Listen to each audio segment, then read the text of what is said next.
Hey, it's Shana Meyerson with YOGAthletica in Los Angeles, California, here today with Shabbos Kestenbaum on the Yoga of War podcast. On October 7th, 2023, thousands of marauding terrorists flooded into Israel, barbarically slaughtering, burning, dismembering, raping, beheading, and kidnapping innocent Israelis, mostly Jews, mostly peace activists.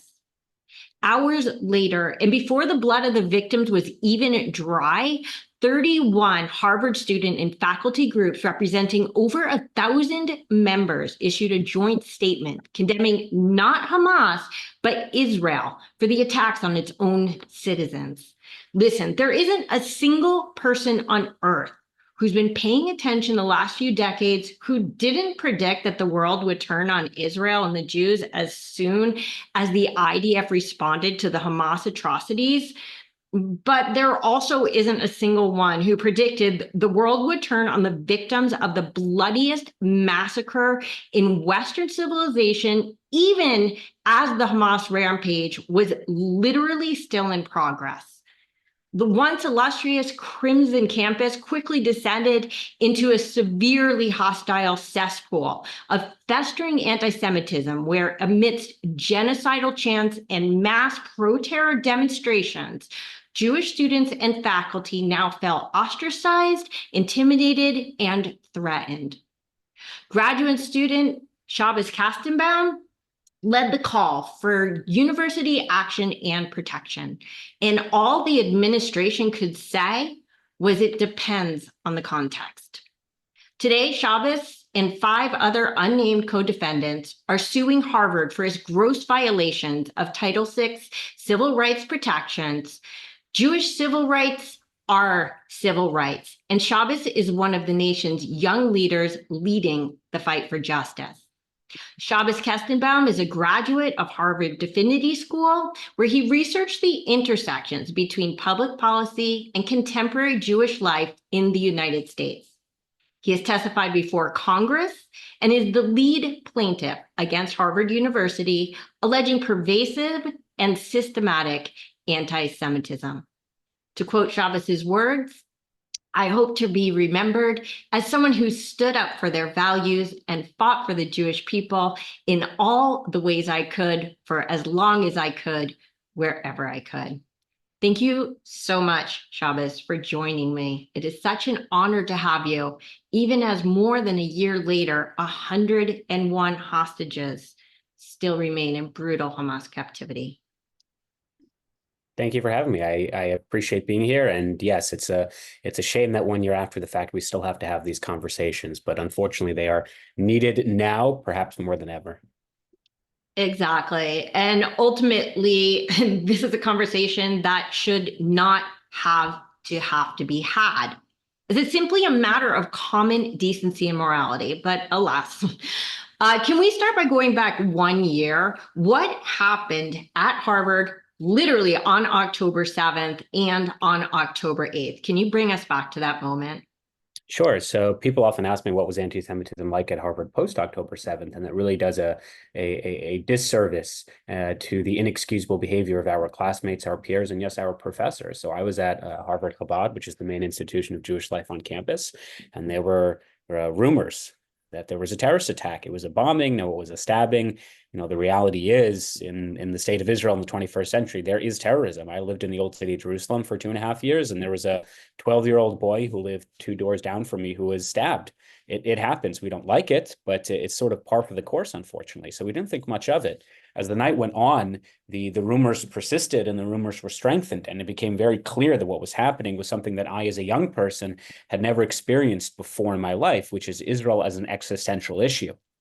And although I'm Orthodox, meaning I don't use my phone or any electronics on the Sabbath or Jewish holidays, I began to try to call my loved ones in Israel. I have 3 siblings, 2 in-laws, 2 nephews, a grandparent, cousins, and as I was doing that, as dozens of Jewish students at Harvard University were doing that, we had our classmates who saw the images of women bleeding from their private areas, who saw the images of babies crying as they're being hoarded onto motorcycles taken into Gaza, who saw the images of burnt bodies in these destroyed cars.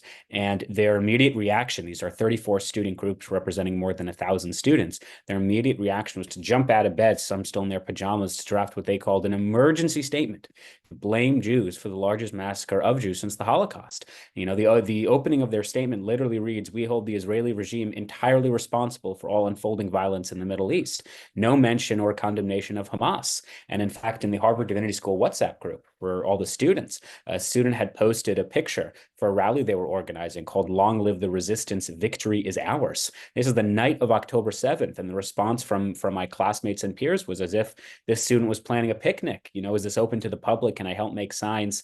And it became quite clear, you know, literally that night, that we Jewish students were not only defending or had to defend the state of Israel, but also our right as Jews to be on campus.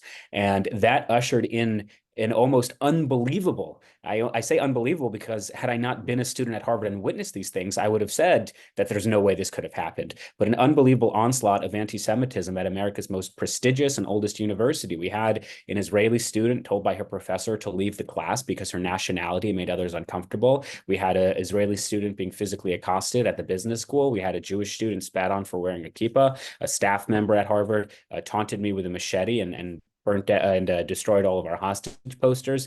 We've had just last week, the Palestine Solidarity Committee called for an escalation and to bring the war home. Windows were smashed on campus. Red fake blood was poured on the John Harvard statue.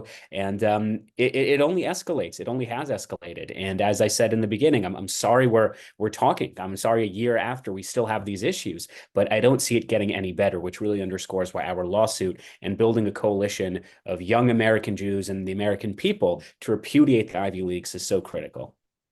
I agree. And also, I just want to reiterate for anyone who did not catch it, Shabbos was a graduate student at the Harvard Divinity School. You sort of expect more from people who tether themselves to God. And it's not just the glaringly offensive and anti-Semitic double standards, but like the timing in the wake of the great awakening of Black squares filling social media and the DI revolution and exhaustive sensitivity training, the absurdity of blaming Israel for being the victims of the most savage terror attack the human mind could possibly even conceive is only compounded by the absurdity of blaming the Harvard Jewish community for the war on Hamas. Like, how do you even make sense of this? How is this at all possible? Yeah, so you really underscored the dilemma quite well, whereby I was at an institution, not just that is allegedly prestigious, but particularly at a school that is involved in the pursuit of theology and divinity. And it was that school, the Harvard Divinity School, that I would argue was really ground zero for this anti-Israel, anti-Zionist, anti-West, and certainly anti-Semitic discourse and behavior. So much of it, I believe, comes from this false sense of justice and this false sense of morality, where I'm sure you and your listeners have heard of this stereotype before, but it's actually quite accurate that diversity, equity, and inclusion builds two categories of peoples, the oppressor and the oppressed. And American Jewry has the misfortune under this rubric of being mischaracterized as white. So whether it was 40 babies or 40,000 babies who were beheaded on October 7th, it really doesn't matter because, as my classmates will tell you, resistance is justified when people are occupied. And that really animated this oppressor-oppressed narrative and dynamic. It really animated so much of the hate and the onslaught that we saw immediately, not a week after, not in response to Israel's ground invasion of Gaza, but that night, people cheering on the resistance, people cheering on the murder, raping, and kidnapping of Jewish people. So before I came into Harvard, and I would imagine, like most Americans, I sort of had this illusion or this fantasy that Harvard is really the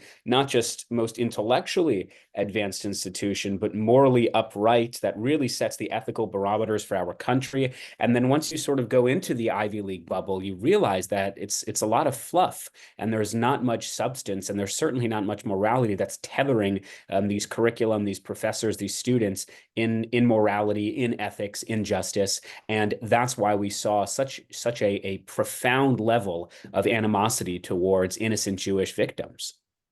Yeah, it truly is astounding. I mean, I read most. I couldn't get through all of the 77-page complaint yet, but it's jaw-dropping. It's really jaw-dropping how packed this is with smoking gun evidence and what a horrific indictment it is on Harvard and its inaction.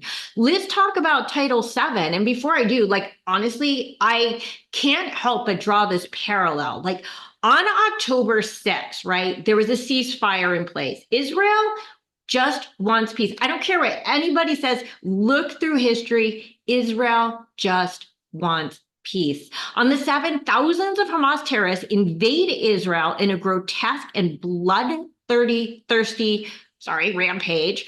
Israel didn't start this war. They didn't and don't want this war, but they will win this war. And here you are.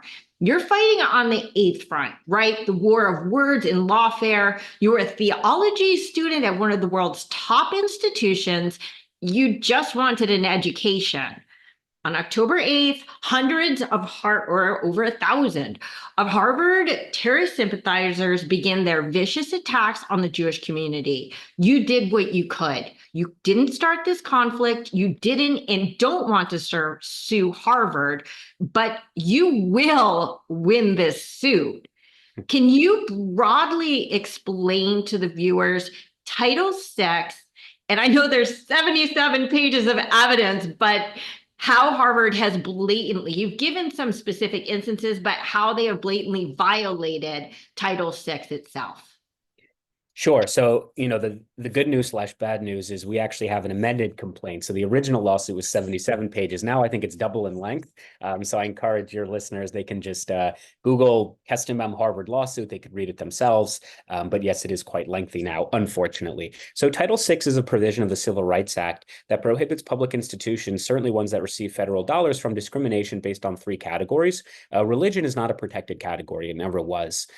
President Trump in 2018 or 2019 reclassified the federal definition of Judaism under the law. So Judaism, in the eyes of the federal government, is no longer just a religion, but it is also an ethnicity, which is actually true. I mean, Judaism is not just a religion. We're a people. We have shared ancestry.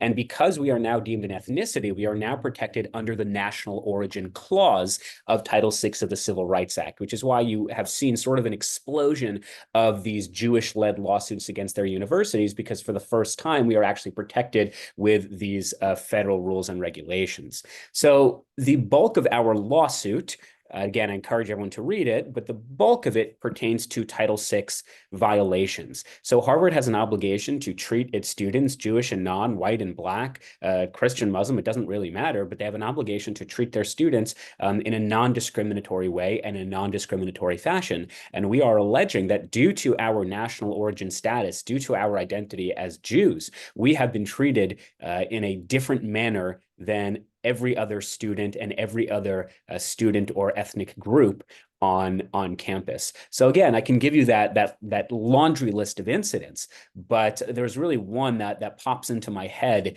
And the reason I'm using this one is because it was my first experience of anti-Semitism. And that was my first month of being a Harvard student. So the Harvard Palestine Solidarity Committee invited to campus for the 3rd time Muhammad al-Kurd. Muhammad al-Kurd is someone who professes that Jews eat the organs of Palestinians, that the Israeli occupying forces have internalized the ways of Nazi Germany, that we have to normalize massacres. He lamented how sad it is that Palestinians can no longer hijack planes. This is a guy who appeared on the Anti-Defamation League's top 10 anti-Semites, which is a pretty impressive list to be on.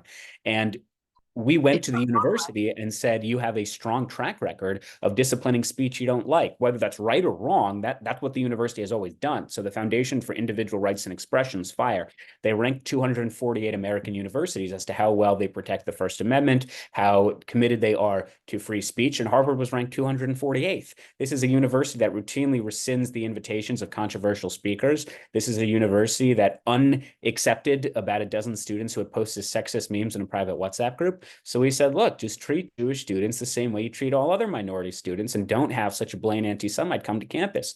And Harvard shrugged their shoulders and said, well, he has a First Amendment right, and what do you want us to do about it? And, that would be a great answer if that's what historically they've always answered, but they never answer other student groups like that. So that is a blatant double standard that is obviously discriminatory. And as we will prove in court, it's illegal. And I just want to add what a damning indictment on the state of higher education in the United States, that in order for Jewish people to receive equity, justice, equality, we have to resort to a court of law.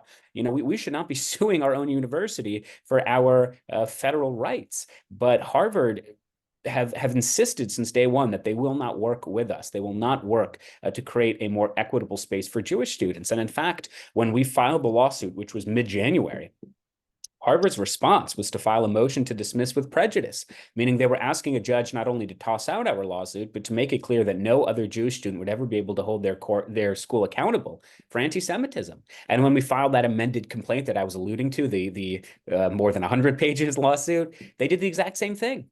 No apology, no remorse, no trying to negotiate, but just telling the judge, throw this out. So I'm very proud to say that we are the first case in American history pertaining to the civil rights violations of Jewish students that's actually going to trial.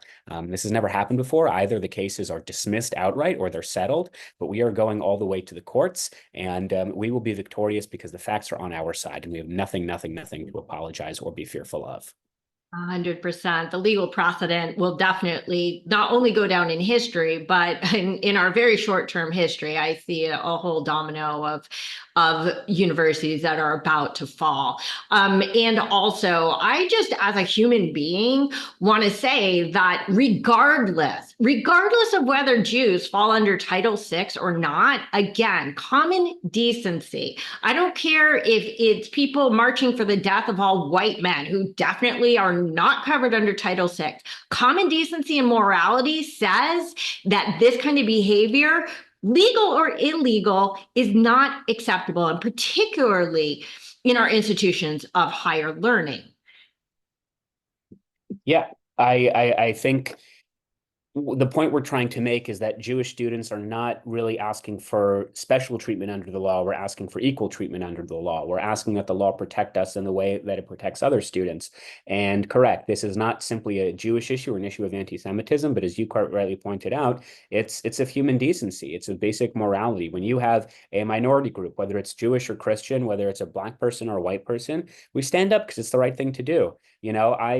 Without wading into politics too much, but I was, or still sort of am, a progressive. I marched for Black Lives Matter. I marched at the Supreme Court when Roe v. Wade was overturned. I think the denial of rights to a given group is a threat to all groups everywhere, which is to sort of paraphrase MLK. And what we were really disgusted and horrified with was that lack of sensitivity and that lack of solidarity when Jewish lives were at stake and were involved. So.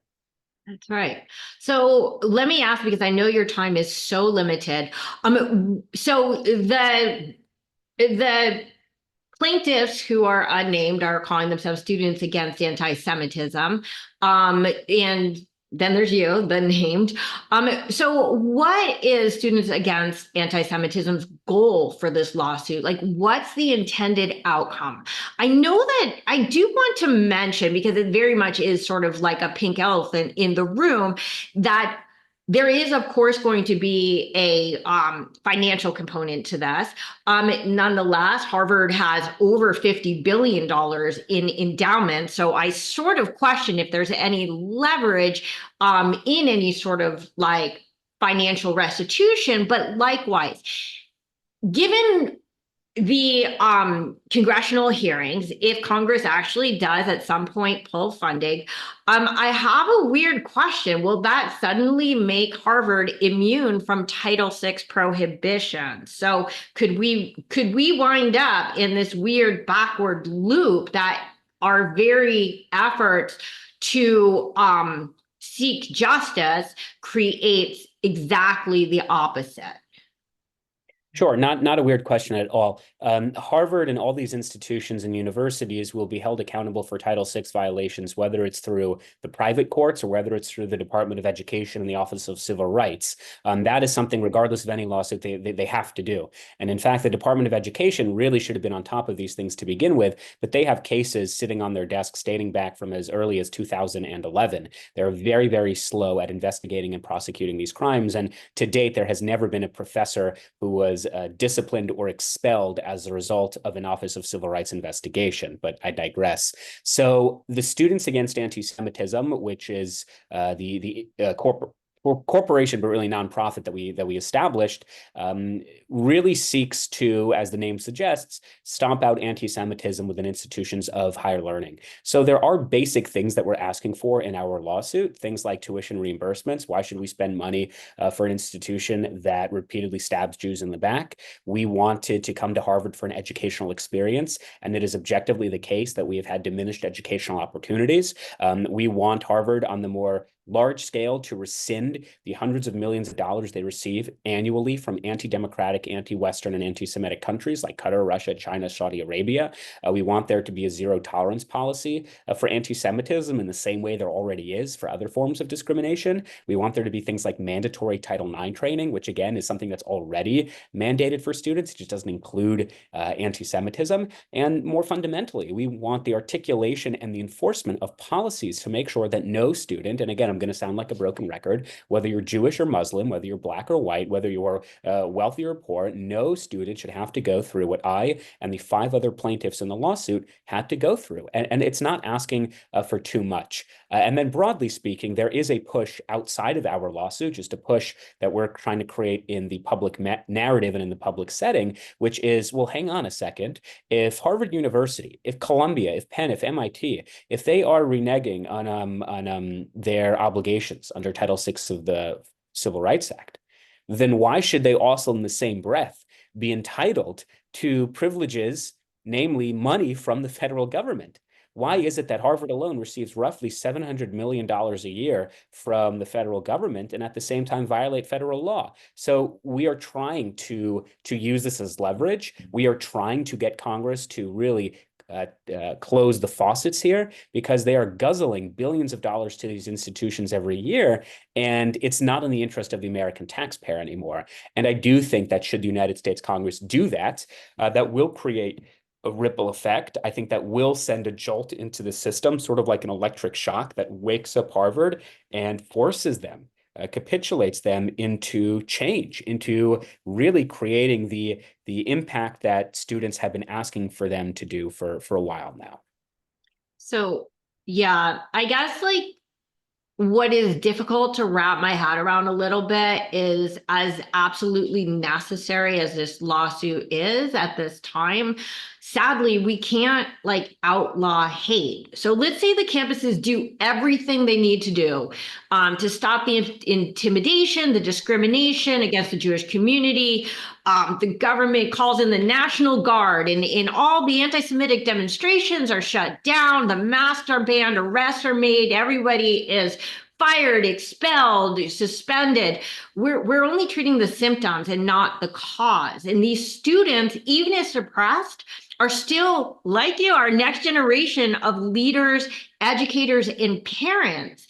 And that's what worries me. We could hide it, we could mask it, we could slap as much lipstick as we want on this pig.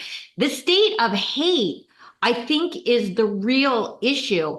May I ask, though, from your experience, like, what was the general reaction of the Harvard community to what was going on? I mean, do you feel like most students were on board, most students are with the Jews, most students don't care, and faculty as well? Like what was the Harvard not the administration, the community reaction to everything that's gone on this past year? Sure. So first, let me just address your first point, which I totally agree with. You're not going to legislate away the ideology of anti-Semitism. Anti-Semitism is a virus of the mind, and unfortunately, it has been with the Jewish people for 3,000 years.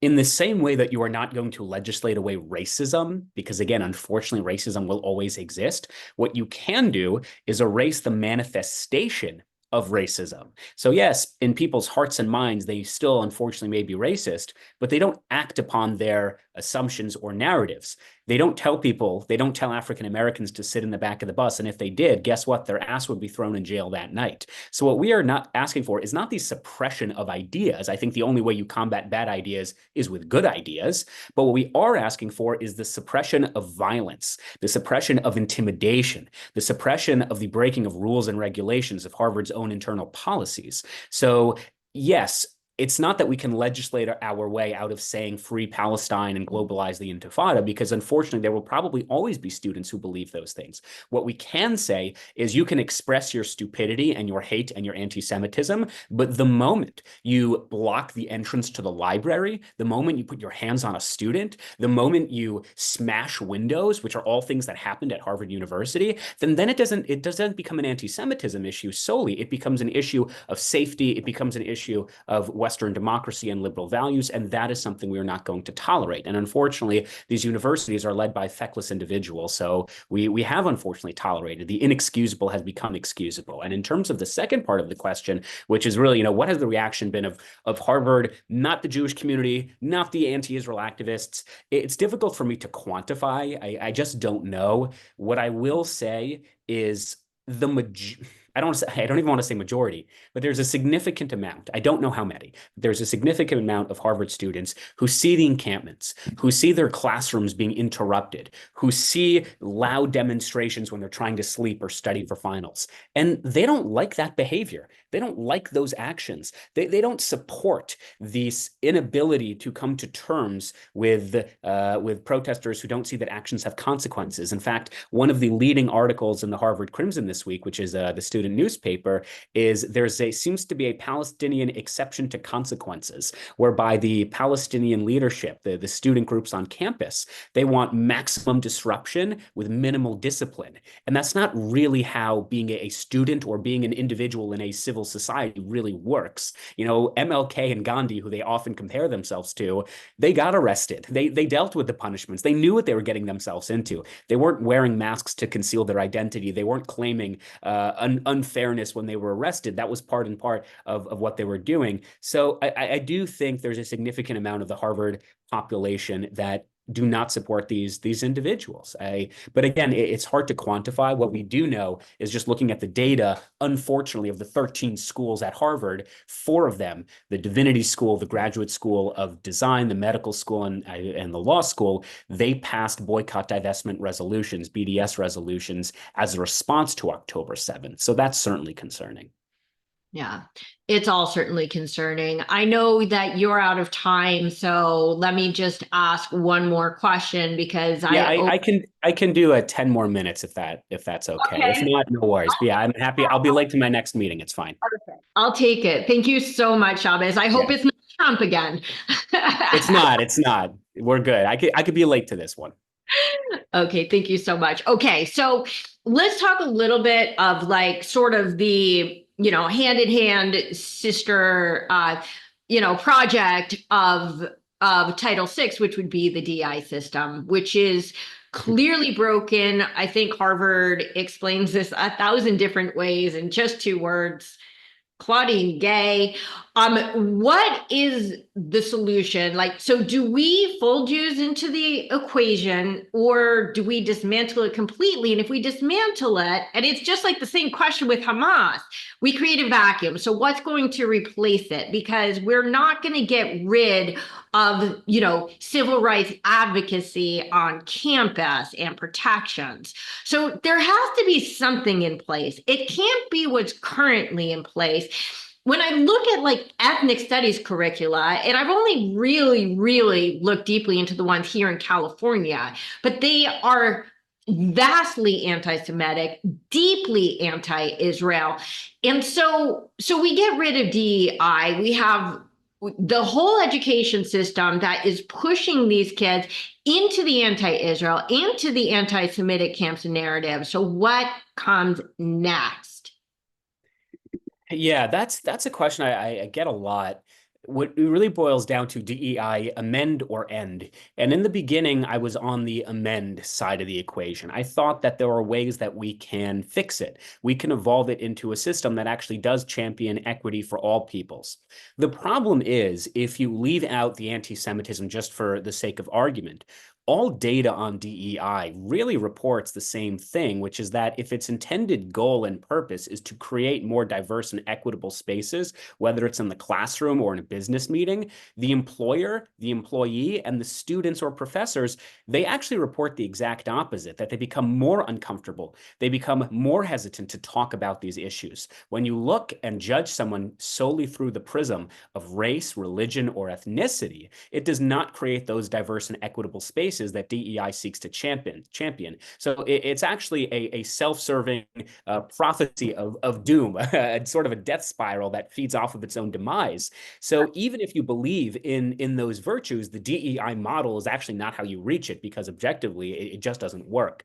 And now you add in the anti-Semitism equation, which we've really seen from the last year. Jews and Judaism was never taken into consideration through these DEI models, because, as I mentioned earlier, we're really viewed through the prism of white colonialism or of white privilege. And Jews kind of break this mold of DEI for two reasons. One, we're not all white.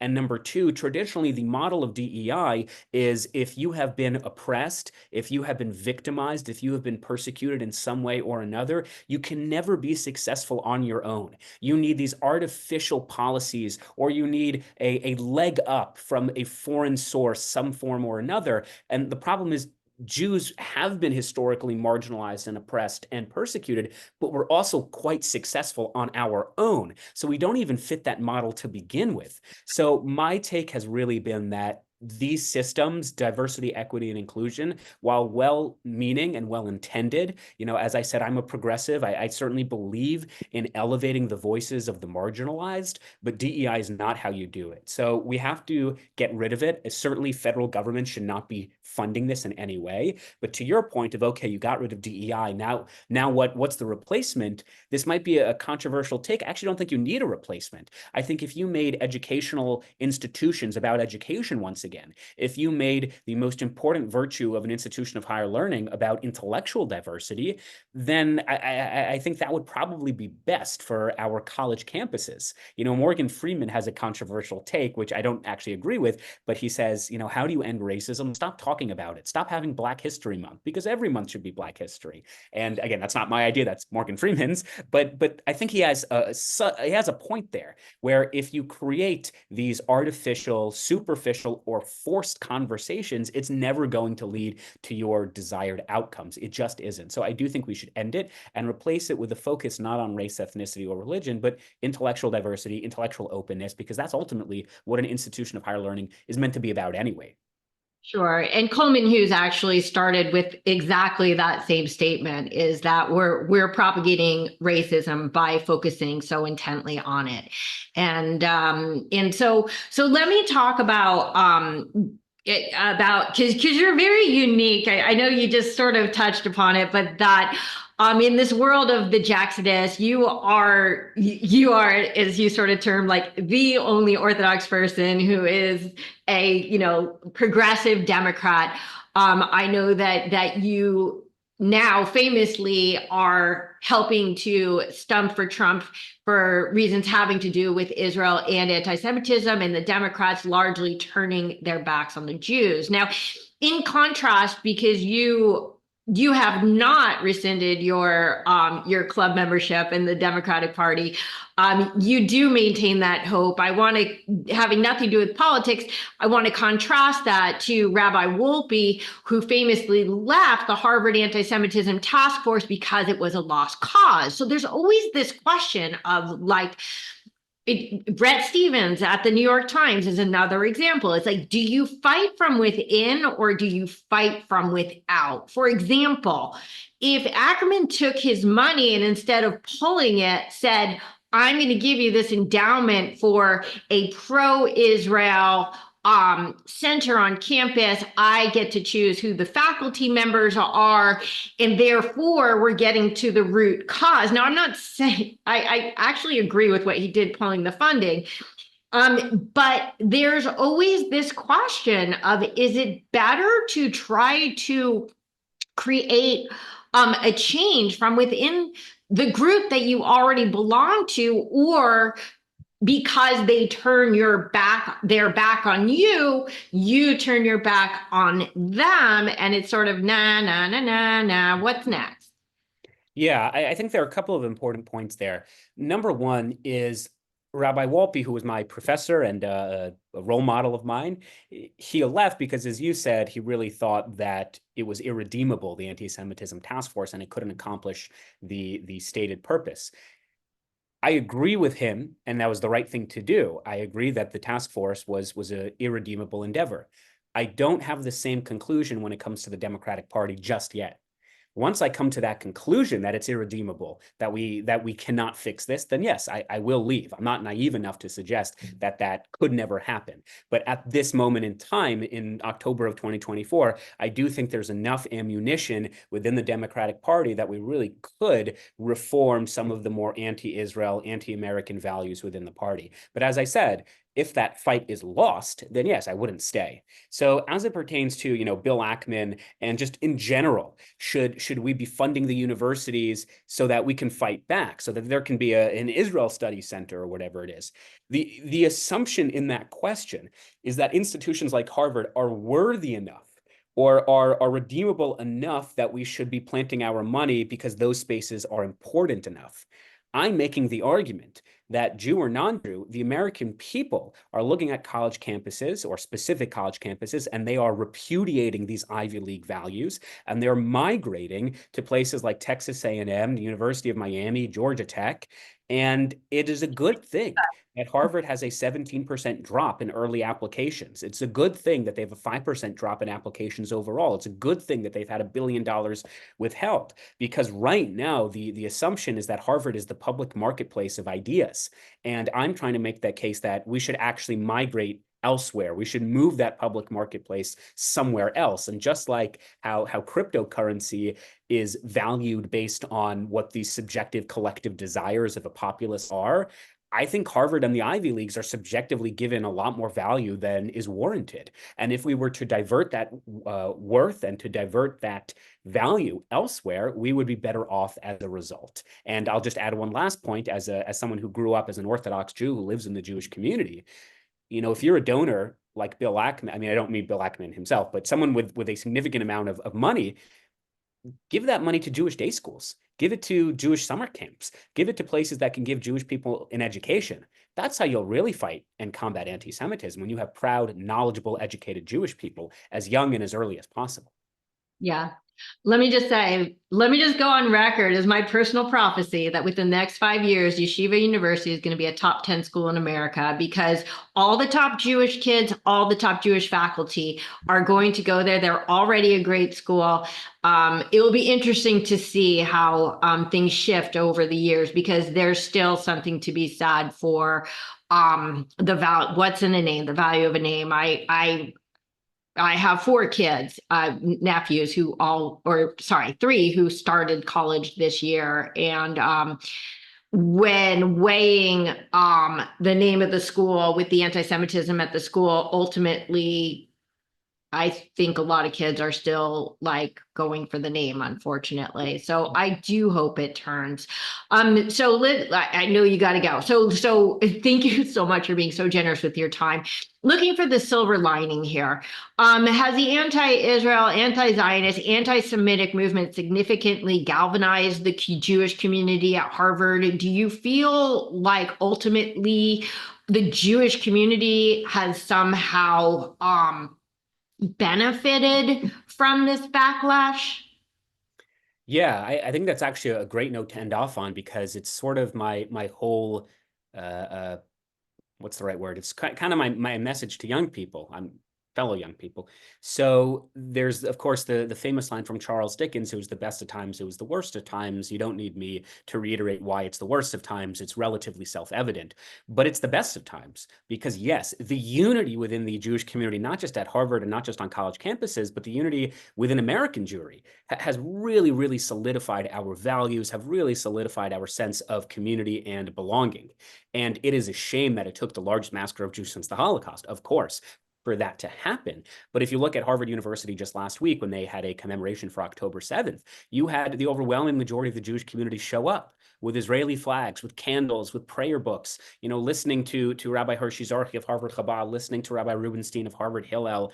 And yes, there are those within the community who dissent. Unfortunately, there are some in the community who were student encampment leaders, but they represent a minority. They are a fringe, radical subset of the Jewish community who never had a desire to be part of the community to begin with. The overwhelming majority of young American Jews are united and unified in the goal of exploring and pursuing Jewish identity, Jewish values. We have never felt more attached and connected to the land of Israel. And yes, we will continue to question and critique, and certainly the criticism of Israeli policy is not anti-Semitic. It's something we do as a national pastime, but our unwavering spirit to the Jewish state, as the national anthem states, Lo avda tikvatenu, our hope is not yet lost. There is always a brighter day and a brighter future ahead. And we young people are so excited and enthusiastic to be part of that brighter day and brighter future. Yeah, when it comes to Hatikva, the hope, Shabbos, it's people like you that keep us afloat. I really appreciate not just you coming on the show. I appreciate everything you are doing for not even just the kids in America, but really for the whole world Jewish community. You are changing the world. I put all the contacts where people can find you. Also a link to the 77 pager. I'll have to find the other one in the show notes. Is there anything else that you'd like to add before we finish off?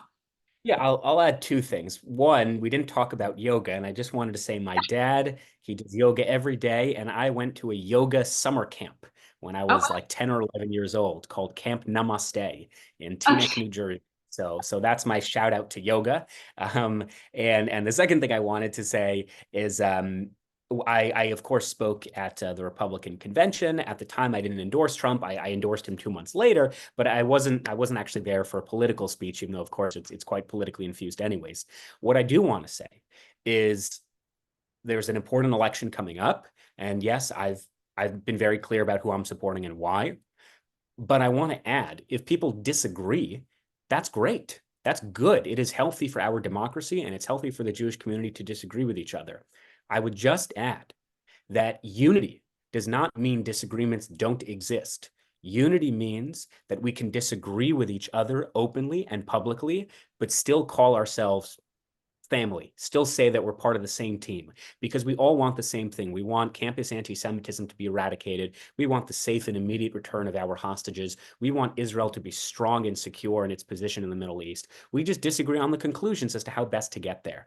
But ultimately, we in the American Jewish community, we have the same goals. And while, yes, I will probably be voting in a way that the majority of American Jewry doesn't vote, which is a shame, but okay. But at the end of the day, what unites us is so much stronger than what divides us. And whatever happens this November, we should keep that sense of unity, keep that sense of camaraderie, and through that, we will be better as a result. So thank you very much for having me. I appreciate it.